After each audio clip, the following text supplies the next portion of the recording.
शुक्रिया मोहतरम चेयरमैन साहब, आपने मुझे बोलने का मौका दिया। मैं शुरुआत में बताना चाह रहा हूं कि मैं हुकूमत की तरफ से लाए गए इस रेजोल्यूशन की मुखालिफत में बोल रहा हूं और मैंने अमेंडमेंट्स भी दिए हैं प्रेजेंट एड्रेस के लिए। और चेयरमैन साहब, आप उर्दू को जानते हैं, किसी एक शायर ने शायद बरसर इख्तिदार जमात के लिए ये शेर कहा होगा कि उसूल बेचकर मसनद ख़रीदने वालों, निगाह अहले वफ़ा में बहुत हक़ीर हो तुम, वतन का पास तुम्हें था ना होगा कभी, कि अपने हिर्स के बंदे हो बेज़मीर हो तुम, इज़्ज़त नफ्स किसी शख्स की महफूज नहीं, अब तो अपने ही निगहबानों से डर लगता है, डंके की चोट पे जालिम को बुरा कहता हूँ, मुझे सूली से न जिंदानों से डर लगता है। मोहतरम चेयरमैन साहब, मैं आज इन लोगों की तरफ से बोल रहा हूँ जो दिखते तो हैं, जिनके बारे में बात तो होती है मगर उनकी कोई नहीं सुनता। मैं उनके बारे में बोल रहा हूँ जिनके बारे में वज़ीर आज़म मोदी ने कहा था कि घुसपैठी है। मैं उन बेटियों और माओं के बारे में कह रहा हूँ जिनके बारे में मोदी ने कहा कि ज़्यादा बच्चे पैदा करते। मैं उन मासूम नौजवानों के बारे में कह रहा हूँ जिनको मॉब लिंचिंग के ज़रिए मारा जा रहा है। मैं उन बेज़ुबान माँ और बाप के बारे में बोल रहा हूँ जिनकी औलाद आज इस हुकूमत के गलत कानून के चक्कर में जेलों में सड़ रहे हैं। सर, मैं दस्तूर जब इस ऐवान में बन रहा था, संविधान बन रहा था, तो उस वक्त अलहदा वोटर लिस्ट और इंतखाबी रिजर्वेशन की बात आई, तो उस वक्त के हमारे फाउंडिंग फादर्स ने, हमारे बुजुर्गों ने, दोनों समुदाय के हिंदू और मुसलमानों ने फैसला किया कि हम इस पर राज़ी नहीं होंगे। बल्कि उन्होंने क्या कहा था हमारे फाउंडिंग फादर्स ने, उन्होंने मुखालिफत की थी अलहदा वोटर लिस्ट की और इंतखाबी रिजर्वेशन की। उन्होंने कहा था, I quote sir, it is the duty of majority community to ensure that minorities are elected in the representative numbers. BJP मुसलमानों की नफरत पर जीतती है और मुसलमानों के नाम निहाद मसीहा मुसलमानों के 90% ज़्यादा वोट हासिल करते हैं, मगर फिर भी इस ऐवान के दरवाजे नहीं खुलते मुसलमानों के लिए और सिर्फ 4% मुसलमान जीत कर आते हैं। सर, संविधान सिर्फ एक किताब नहीं है जिसे चूमा जाए, संविधान एक किताब नहीं है जिसे दिखाया जाए, संविधान एक सिंबल भी है, मगर संविधान एक हमारे बुजुर्गों के ख्वाबों की किताब है।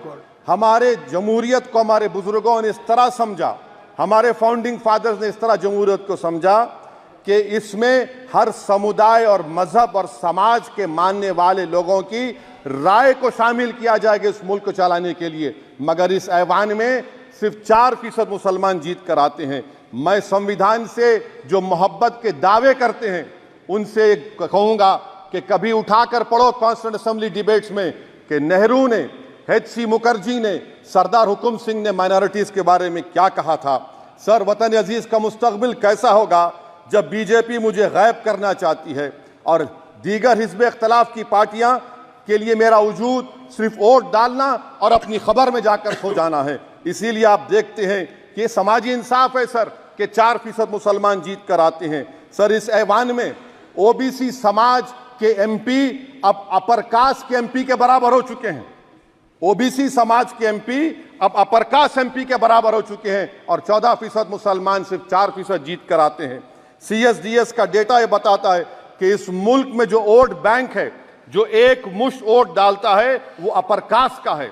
मुसलमान का कभी ना वोट बैंक था ना कभी रहेगा।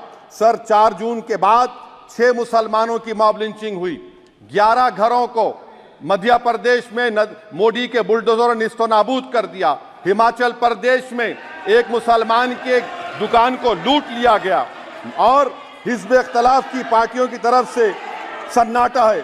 शायद अब वक्त आ चुका है कि लफ्ज़ मुसलमान का नाम लेना भी अब उस पर पाबंदी आयद कर दी जाएगी।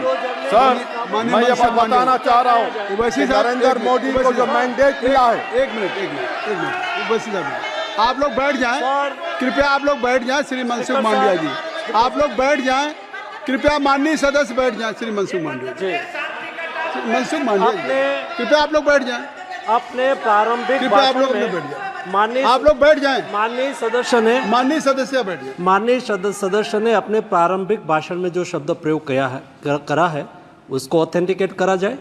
और अभी उन्होंने उल्लेख करा कि मोदी के बुलडोजर ने वहाँ मॉब लिंचिंग करा है, उसको भी ऑथेंटिकेट करा जाए। निश्चित तौर से इसको ठीक है ठीक है ठीक है ठीक है ठीक है। उवैसी साहब जब भी कोई बात नहीं सर, आप चेयर पर बैठे हैं जी, इसलिए आप मंत्री जी को पेट में दर्द हुआ, माशाल्लाह, शुक्रिया उनका। नहीं, तो सर मैं ये बोल मंत्री की रहा था, जवाबदेही है ये अरे ये नहीं, मंत्री इससे की बुरी बात क्या है? पेट में दर्द हो सकता है, वो दर्द ये सब ठीक अच्छा नहीं। दर्द हुआ, चलिए दर्द हुआ, दिल का दर्द हुआ। तो सर जो नरेंद्र मोदी को मैंडेट मिला है वो सिर्फ और सिर्फ मुसलमानों की नफरत पर और हिंदुत्व की वजह से मिला है। I would like to say it is not Modi's in dock but every single person voted him despite his anti Muslim voice. And I would like to tell the opposition parties this is not a moral victory for you, this is a victory of majoritarianism. Everyone should contemplate and do introspection. Why is it that the OBCs and the upper caste are getting their due representation? Why are the Muslims not getting? Are we here only to vote for you and not to get elected? If that is the case, please tell us that we are only here to vote for you. Sir, आज भारत के आधे नौजवान बेरोजगार हैं और रोजगार की तालाश, बेरोजगारी का आलम यह है सर कि मोदी सरकार के 5 साल में 75 लाख एस्पिरेंट्स की जिंदगी बर्बाद हो गई, 6 पेपर लीक हुआ।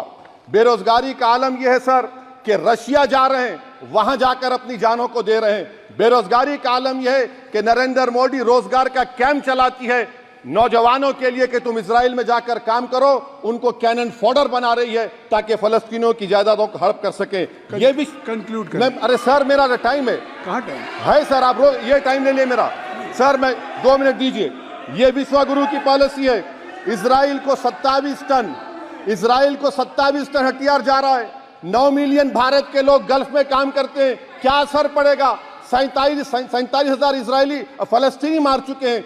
क्या है हमारी पॉलिसी सर? क्यों हथियार दे रहे हैं सर? नस्लकशी हो रही है। सदर जमहूरिया के खुतबे में राष्ट्रपति के सर, मैं उसी पे बोल रहा हूं सर, उसमें लिखा हुआ है फॉरेन पॉलिसी के ऊपर, आप पैराग्राफ नंबर 25 देख लीजिए। सदर जमहूरिया में सैचुरेशन अप्रोच है। क्यों नहीं मोदी सरकार माइनॉरिटीज को तीनों स्कॉलरशिप को डिमांड करती है सर? उसको आपने बजट कम कर दिया सर। बनारस का बुनकर 18 महीने से मंडी का शिकार है, सूरत और बेंगलुरु जा रहा है सर। आखिरी बात कंक्लूड कर रहा हूं, आखिरी बात सर, पनून केस में निखिल गुप्ता, मोदी ने कहा था कि हम घर में घुसकर मारा, तो निखिल गुप्ता को किसने ऑर्डर दिया था पनून को मारने का?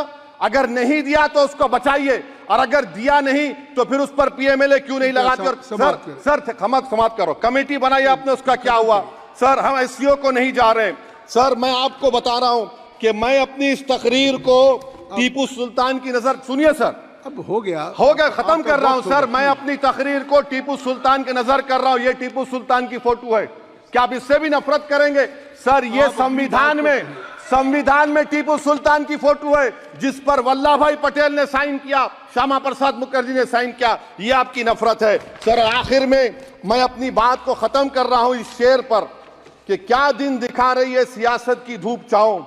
जो कल सपूत थे वो कपूतों में आ गए, थे इस कदर अजीम के पैरों में ताज थे, इतने हुए जलील के जूतों में आ गए। बहुत बहुत शुक्रिया सर।